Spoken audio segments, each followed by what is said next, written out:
Amém. Graças e paz a todos. Vamos dar continuidade aqui ao nosso estudo, né, semanal. A gente já está entrando agora no capítulo 4 de 1 Timóteo e vamos dar continuidade. Espero que vocês estejam gostando do nosso estudo semanal. Hoje a gente vai falar de um tema bem interessante, um tema simples também de ser entendido, mas que Paulo, repetidas vezes nessa carta, ele está reiterando, né? Ele está reiterar repetidas vezes é até um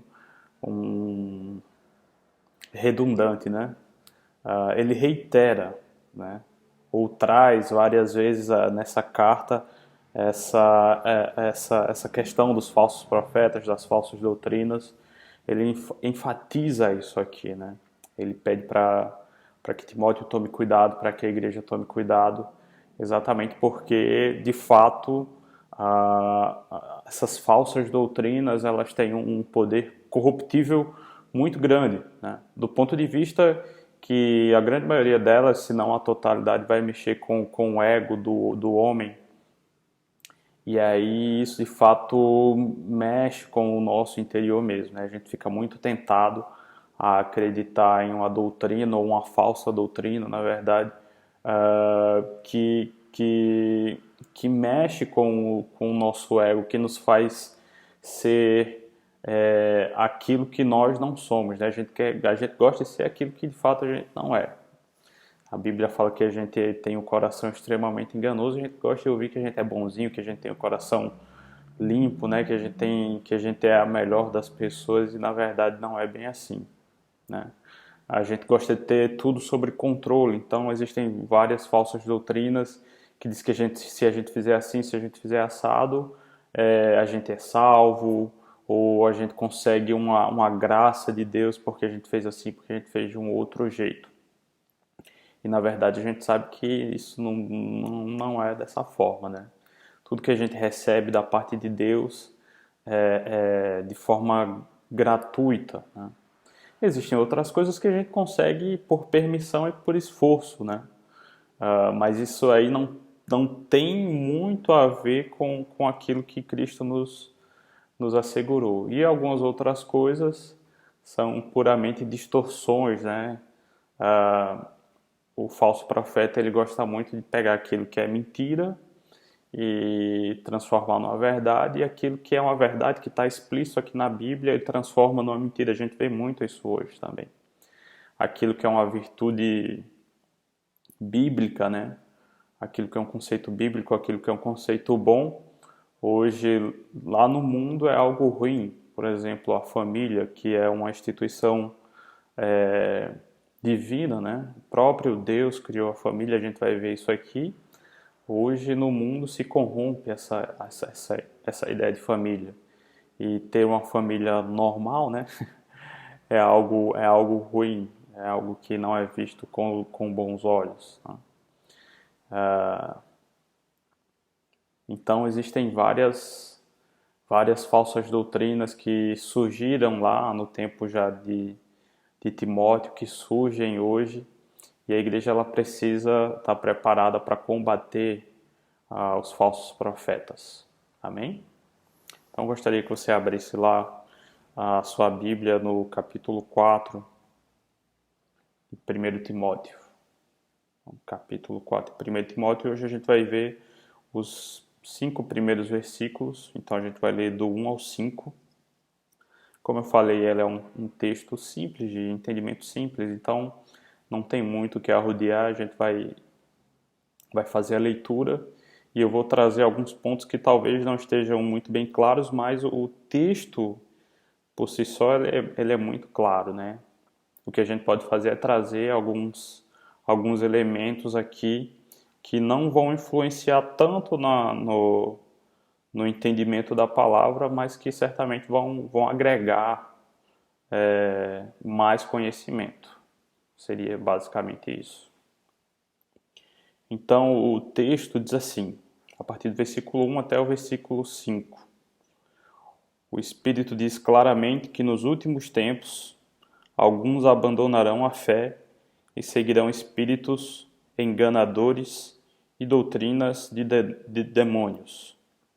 Tais ensinamentos vêm de homens hipócritas e mentirosos, que têm a consciência cauterizada e proíbem o casamento e o consumo de alimentos que Deus criou para serem recebidos com ação de graças, pelos que creem e conhecem a verdade.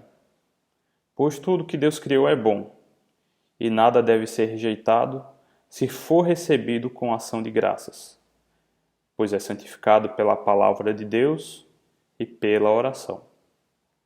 Amém? Esse é o nosso texto de hoje.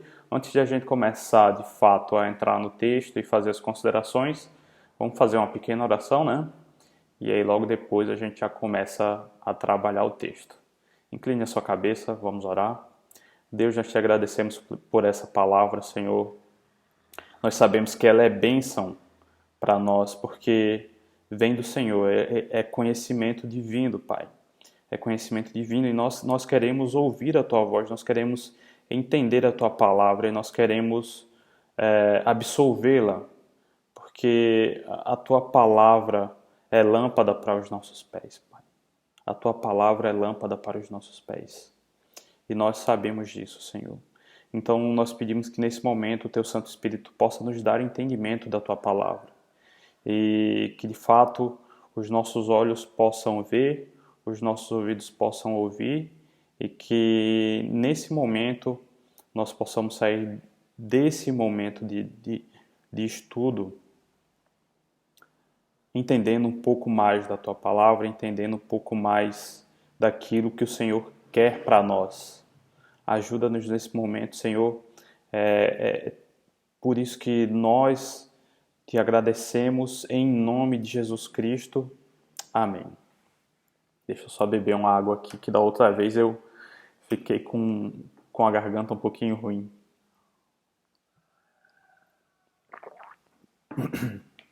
Então, irmãos,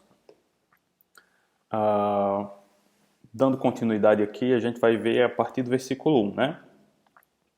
E aí existe algo importante que a gente deve levantar aqui no versículo 1. No versículo 1 ele diz assim: o Espírito diz claramente que nos últimos tempos alguns abandonarão a fé e seguirão espíritos enganadores e doutrinas de demônios.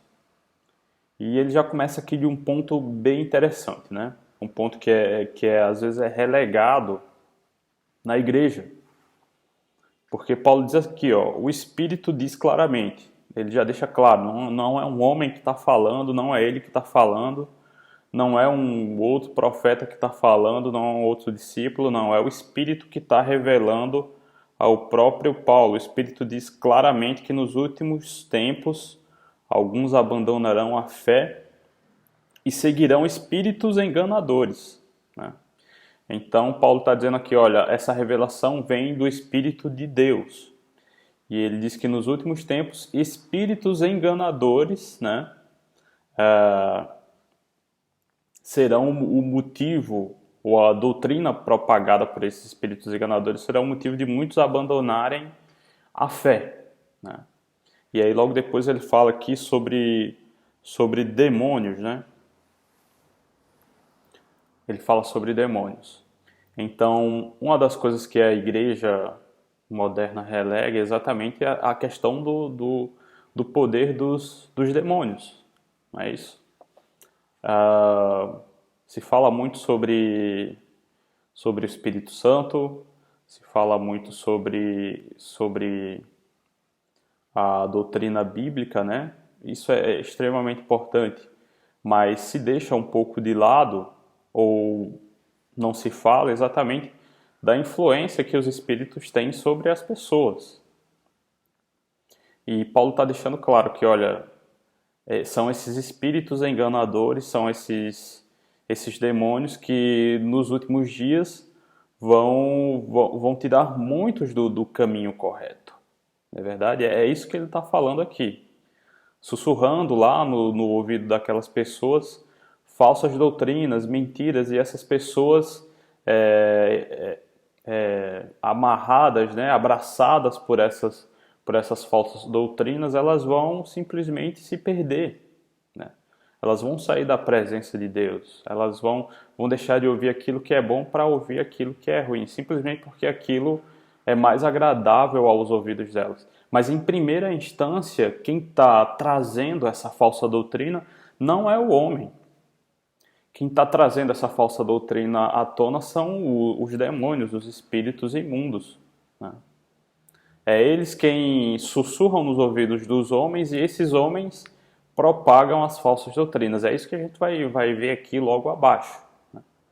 Então a gente não pode simplesmente dizer assim, o espírito imundo não existe, o demônio não existe, isso é conversa. Não. Ele existe e hoje engana muito mais, ou engana igual como enganava antigamente, certo? O espírito imundo ou o demônio é extremamente enganador, né? A gente deve acreditar nisso, certo? A igreja deve combater isso, é isso que Paulo também está falando aqui. A igreja deve combater, ao mesmo tempo em que ela deve prestar atenção e saber discernir, né, o que é o que é um falso profeta de alguém que fala aquilo que está escrito na palavra. Ela deve também combater o falso profeta, né, porque ali por trás há um ensinamento de demônios. Ok? E aí eu acho que na última pregação, né? Acho que na pregação de 2 domingos atrás, eu estava falando sobre um texto lá em Colossenses, em que a gente estava falando sobre o sacrifício de Cristo na cruz, e que aquele sacrifício na cruz não teria sido uma derrota, mas sim a vitória, né? Ali foi o ponto alto, vamos dizer assim, do tempo de Cristo na Terra, exatamente porque ali ele consuma a sua obra, né? Ali na cruz ele de fato finaliza aquilo que ele veio fazer, ok? E aí o texto fala que ele despojou todos os poderes e autoridades, né? Aí pode surgir exatamente esse questionamento. Poxa, mas se Cristo já venceu tudo, se ele já despojou, né, despojou todos os poderes das autoridades aqui, por que os demônios ainda têm um certo poder, né? De fato, existem resquícios desse poder, né? Muito embora Cristo já tenha vencido, né? Cristo já tenha vencido lá na cruz as potestades, todas as autoridades e todos esses poderes estejam de fato debaixo dos pés de Cristo, a liberdade que Cristo traz à sua igreja nesse primeiro momento, vamos dizer assim, é uma liberdade de entender aquilo que é mentira e aquilo que é verdade. Ou seja, antes da liberdade que Cristo me trouxe na cruz, eu não sabia o que era verdade e o que era mentira. Eu não tinha uma plena consciência disso. A partir do momento em que o Espírito Santo passou a habitar em mim, e eu tenho conhecimento daquilo que é mentira e daquilo que é verdade, eu consigo enxergar o que é uma falsa doutrina e o que não é uma falsa doutrina. É basicamente sobre isso que Paulo tá querendo falar aqui, né? Para a igreja de Éfeso e diretamente aqui a Timóteo. Ora, se eu conheço a verdade, eu sei o que é mentira. Não é verdade? Se eu sei de fato o que a Bíblia me ensina como verdade, se alguém me vem com algo diferente daquilo que a Bíblia me ensina, eu sei que aquilo é uma mentira. Então, eu já não sou mais um escravo espiritual. Cristo conquistou isso para mim na cruz. Se eu sei e a Bíblia, o Espírito Santo me leva a entender tudo aquilo que está escrito aqui, eu de fato entendo o que é verdade, eu não sou mais um escravo espiritual. Cristo me libertou. Eu posso entender aquilo que é mentira, né? Eu posso caminhar no caminho da verdade. Amém? Então, só esclarecendo aqui esse ponto que talvez venha gerar alguma dúvida, né? De fato, Cristo venceu, ele sobrepujou todos os poderes e autoridades, todos eles já estão debaixo dos seus pés, mas isso foi conquistado para a sua igreja, né? A gente entra já em um outro ponto que não vale a pena discutir aqui, né? mas de fato Cristo conquistou essa liberdade para a sua igreja. Essa igreja não é dada, essa liberdade, aliás, esse discernimento ele não é dado assim a todas as pessoas. Esse discernimento, essa liberdade, essa libertação da escravidão espiritual, ela é concedida àqueles que, de antemão, ele já predestinou a fazerem parte da sua igreja, do seu povo. Ok? Então, dando prosseguimento aqui, ele diz assim, versículo 2: Tais ensinamentos vêm de homens hipócritas e mentirosos, que têm a consciência cauterizada. Então, Paulo dá um toque aqui para a gente. O que é ser hipócrita? O que é ser mentiroso nesse contexto aqui? Bem, primeiro de tudo, é um cara que fala alguma coisa e não faz. Ou seja, um falso profeta é aquele que diz alguma coisa, mas não cumpre ou não faz aquilo que ele mesmo fala, né? E isso é comum da gente ver hoje em dia, não é verdade? Muitos daqueles que falam assim, olha, se você fizer uma oferta de seu salário inteiro, mesmo que você fique sem nada do bolso, você vai ser abençoado. Mas você não consegue ver aquela pessoa dando o exemplo, ou seja, ela mesma tirando o salário dela do bolso e ofertando ali. Você já viu isso? Eu acredito que não. Não. Alguém que diz, olha, vamos fazer uma campanha assim, assim, assado, e a gente vai orar de hoje até sexta-feira, você vai ficar aqui orando 7 dias seguidos. Eu acredito que seja muito difícil você ver essa pessoa lá junto com você orando os 7 dias seguidos. Essa é uma pessoa hipócrita. Essa é uma pessoa mentirosa. E de uma forma mais ampla, é mentiroso aquele que conhecendo a verdade, né, não fala a verdade ou não faz a verdade. Ou seja, alguém que conhecendo a Bíblia, vamos dizer assim, alguém que conhece a Bíblia e faz exatamente o contrário daquilo que está na Bíblia. E aí engloba, vamos dizer assim, e generaliza todos os casos de hipocrisia, né, de mentira que a gente conhece hoje em dia, relacionados aqui à doutrina bíblica, né, à verdade bíblica. Porque, veja bem, se alguém se diz pastor, se alguém se diz servo de Deus, e aí ele prega uma doutrina que vai de encontro àquilo que a Bíblia fala, essa pessoa é mentirosa. Essa pessoa ela é hipócrita também. Então, Paulo ele está deixando claro que, olha, meu amigo, se você quiser saber quem é um hipócrita, quem é um mentiroso, você precisa conhecer a Bíblia. Porque certamente se esse cara for hipócrita, se ele for mentiroso, ele vai fazer diferente daquilo que a Bíblia está falando. Diferente daquilo que a Bíblia está mandando. E aí se torna simples, né? A gente identificar o hipócrita, o mentiroso, o falso profeta, aquele que segue doutrina de demônios. Basta a gente checar lá o discurso dele e checar aqui o que a Bíblia fala. Se o discurso dele for condizente com o que a Bíblia fala, ok, né, vamos seguir junto. Agora, se o discurso dele tiver o contrário do que a Bíblia está dizendo, amigo, vai no teu caminho que eu vou seguir o meu. Tu está no caminho meio errado aí.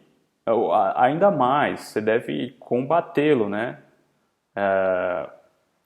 Mostrar que de fato ele está errado.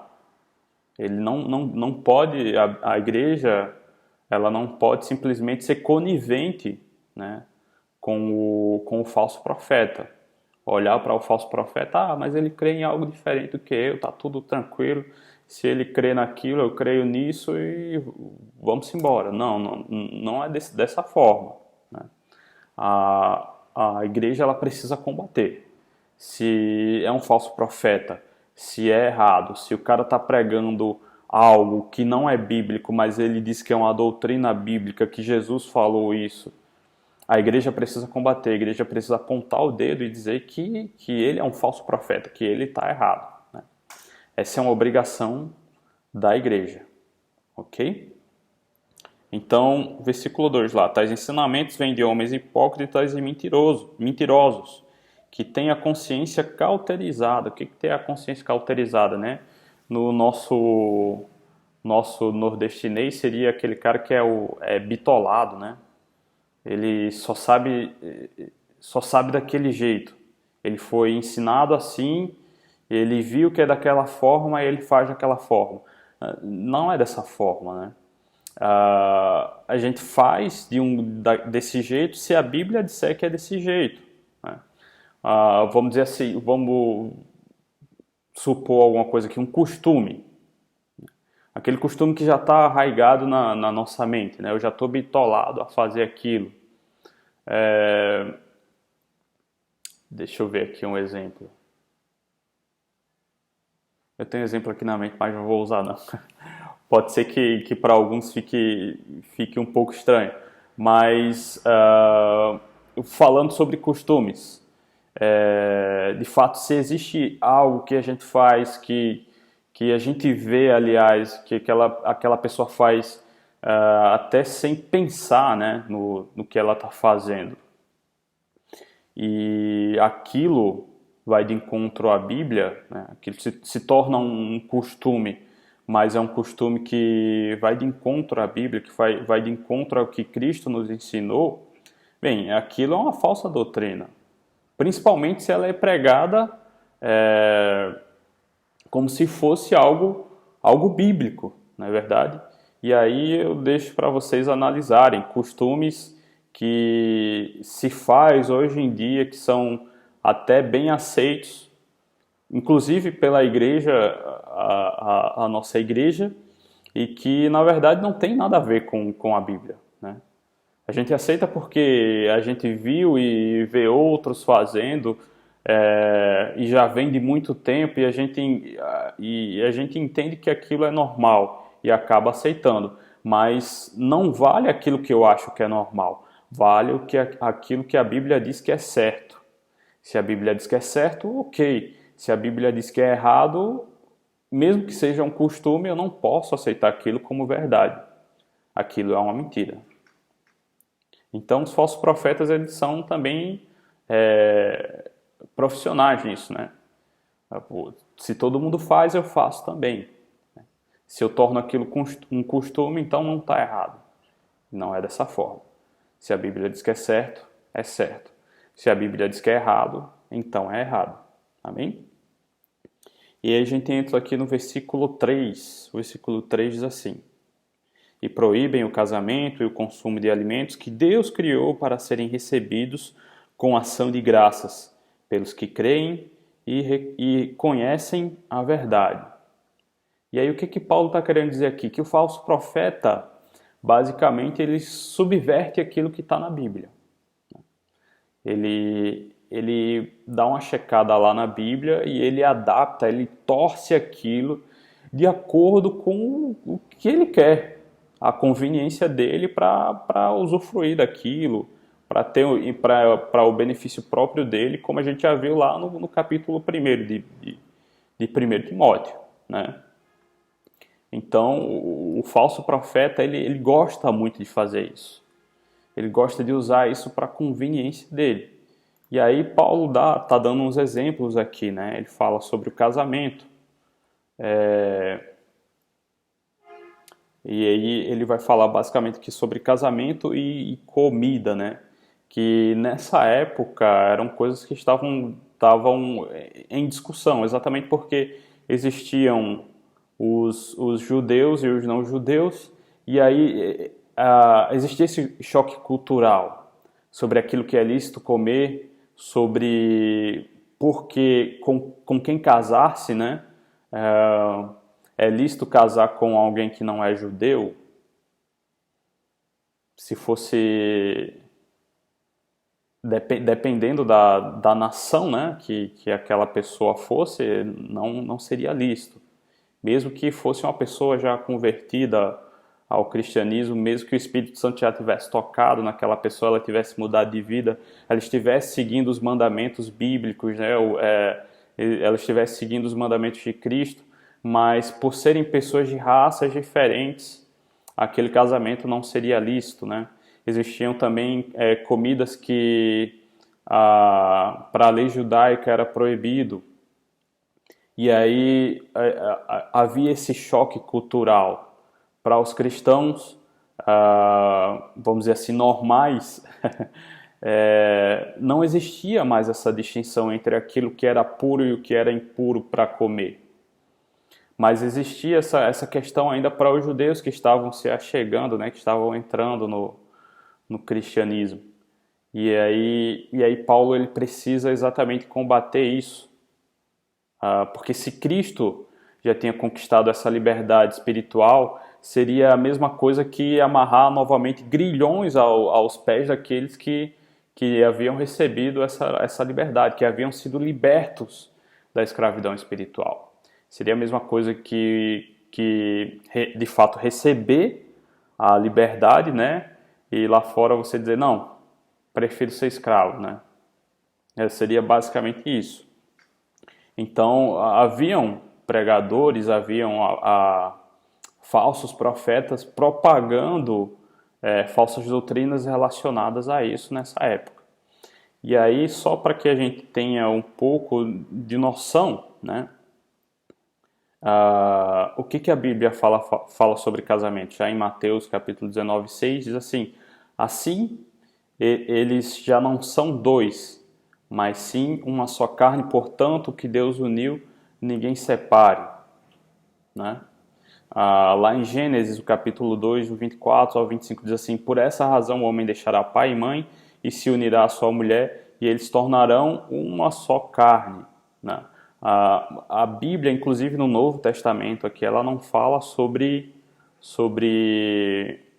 raça, sobre nação. Né? Basicamente, ela vai fazer uma distinção ali sobre níveis de crença, vamos dizer assim. Quando ele fala, generalizando, sobre a questão do colocar-se sobre julgo desigual, né? Que aquilo pode trazer ali para você uma certa dificuldade.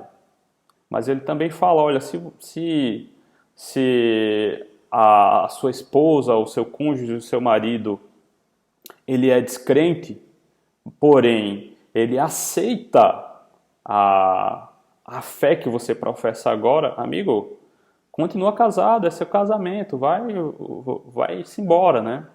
Então, existem aí duas observações para a gente fazer. Existe uma observação do ponto de vista em que se você vai se casar, né, é interessante que você observe que se colocar sobre julgo desigual ou, por exemplo, se casar com alguém que é um ateu, é complicado, né? Vai gerar uma certa dificuldade para você. Vai gerar uma certa dificuldade. Então, é bom pensar bem sobre isso. Se você já é casado, já tem o seu cônjuge, e seu cônjuge está seguindo lá junto com você, aceita a sua fé, segue casado, vai embora. O casamento é bênção de Deus, é algo instituído por Deus, né? Então o cara que diz assim, amigo, você está casado, seu marido ali não é crente, pode se divorciar que dá tudo certo, porque é melhor você estar casado com alguém que seja, né, que tenha a mesma fé que você, né? A pessoa ela se utiliza desse artifício ali, vamos dizer assim, de que você é uma nova criatura, que todas as coisas se fizeram novas e faz um malabarismo ali com a Bíblia para fazer com que o divórcio seja algo natural, e não é, né? O divórcio é algo que o próprio Cristo fala que é algo de última instância, e ainda assim, se o seu coração for muito duro para conceder o perdão àquela pessoa. Então, o divórcio é algo, vamos dizer assim, algo em última instância, né? E com relação ao casamento, não existe mais essa diferenciação entre raça, entre nação, não, isso ficou para trás. As únicas coisas que a gente deve observar são exatamente essas pequenas questões com relação a se de fato é conveniente, né? Se de fato é bom para mim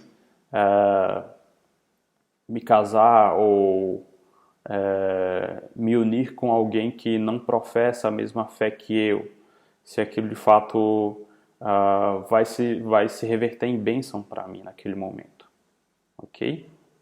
E aí com relação também à comida, né, que era algo extremamente debatido aqui.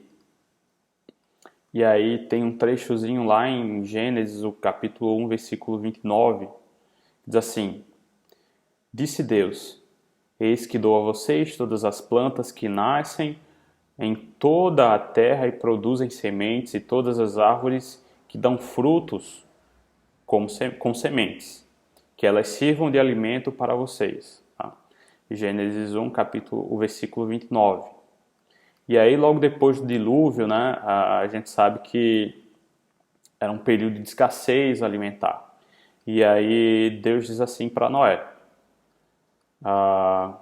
Gênesis capítulo 9, versículo 1 ao 3, né? Diz assim: Deus abençoou Noé e seus filhos, dizendo-lhes: Sejam férteis, multipliquem-se e encham a terra. Todos os animais da terra temerão de medo diante de vocês. Os animais selvagens, as aves do céu, as criaturas que se movem rente ao chão e os peixes do mar. Eles então entregues em suas mãos. Tudo o que vive e se move servirá de alimento para vocês. Assim como dei a vocês os vegetais, agora dou todas as coisas. Ou seja, desde o Antigo Testamento, os animais, né, eles já são lícitos para que o homem coma.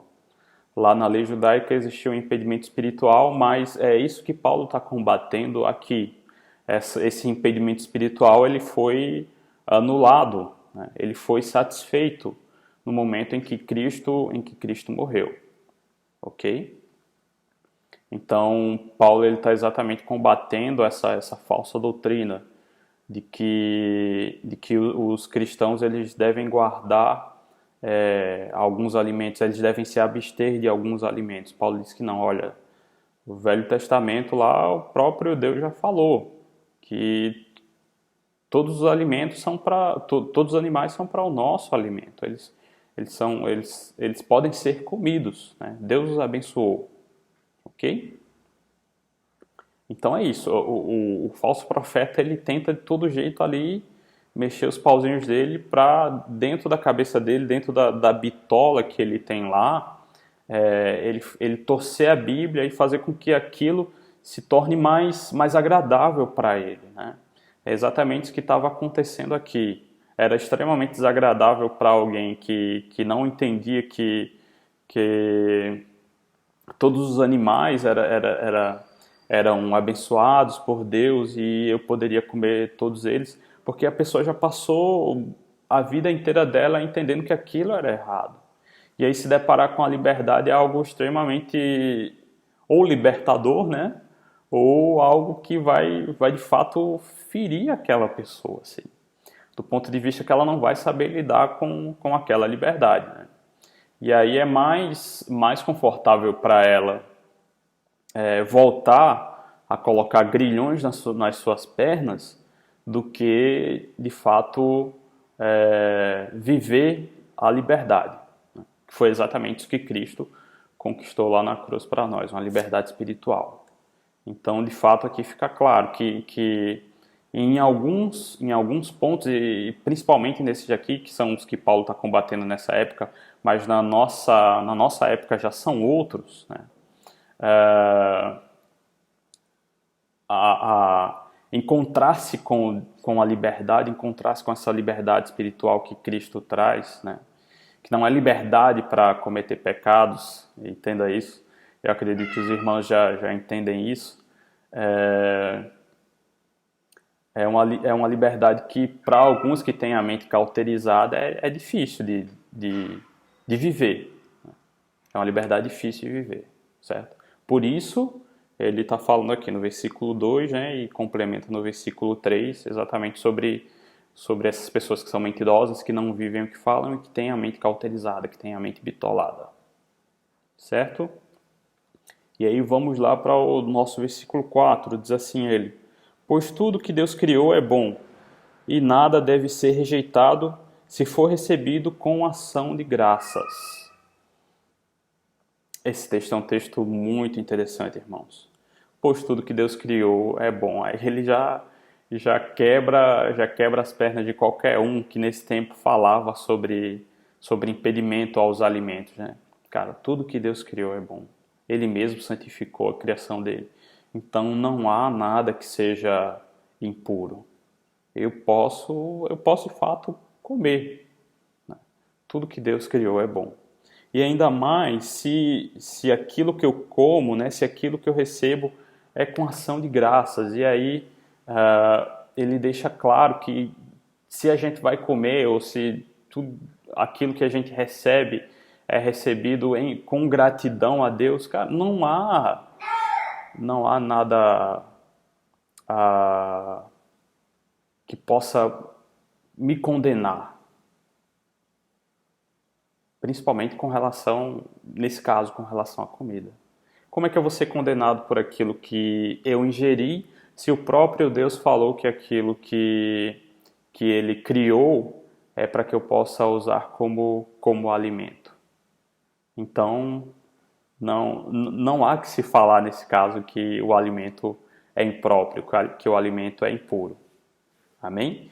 E aí, deixando claro lá no finalzinho do versículo 5, olha, se for recebido com ação de graças, né? Eu preciso ser grato por aquilo que Deus me concede, por aquilo que Ele me fornece. Eu preciso ser grato por isso. E aí, para finalizar, o versículo 5 diz assim: pois é santificado pela palavra de Deus e pela oração. Ele só complementa o versículo 4, né, irmãos? A palavra de Deus, ela já santificou a família, ela já santificou o casamento, ela já santificou o alimento. É de qualquer forma? Não é de qualquer forma. Não é de qualquer forma que se casa, não é de qualquer forma que se constitui uma família, não é de qualquer forma que você senta na mesa para comer. O próprio texto fala que quando você vai comer, você precisa ser grato a Deus, né? Receber com ação de graças aquilo que chega à sua mesa. Então não é de qualquer forma que se faz. É da forma como a Bíblia fala para se fazer. Esse é o combate certo à falsa doutrina.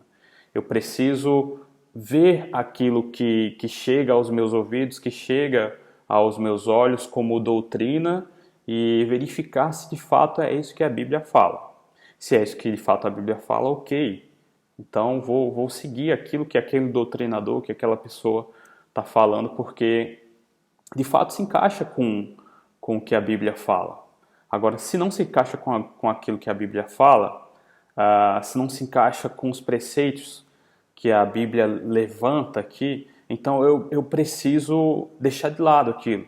Eu preciso rejeitar aquilo que aquela pessoa fala, né? Porque o meu crivo, né, o meu parâmetro para aceitar aquilo que chega até mim é a Bíblia. Eu não posso simplesmente receber tudo, absorver tudo sem nenhum crivo, assim, como uma esponja e absorvendo tudo. Não é assim que Paulo está falando, né?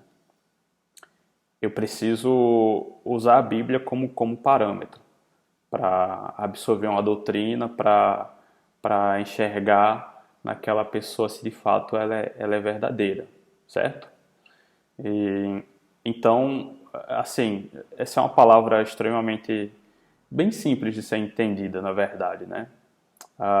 Nosso parâmetro é a Bíblia, o nosso crivo é a Bíblia, e a gente precisa estar muito atento, né? Como eu falei lá no início, Paulo está reiterando aqui que a igreja ela precisa ter cuidado com os falsos profetas. Ela precisa ter cuidado com aquilo que chega a ela através do seu púlpito, inclusive. Ela precisa ter um crivo, ter um parâmetro. E esse parâmetro é a Bíblia, para que as pessoas não caiam na enganação, né? A gente vê aqui que hoje talvez para a gente seja algo simples e, poxa, como é que o povo caía nessa história de que comer tal coisa era impuro, né? Como é que o povo caía nessa de que porque a pessoa tinha tal cor ou porque tinha nascido em tal canto do mundo eu não poderia me casar com ela porque era impuro aquele casamento. Mas nesse tempo aqui não era algo trivial, né? Existiam pessoas ali que tinham influência, né? Existiam pessoas que tinham,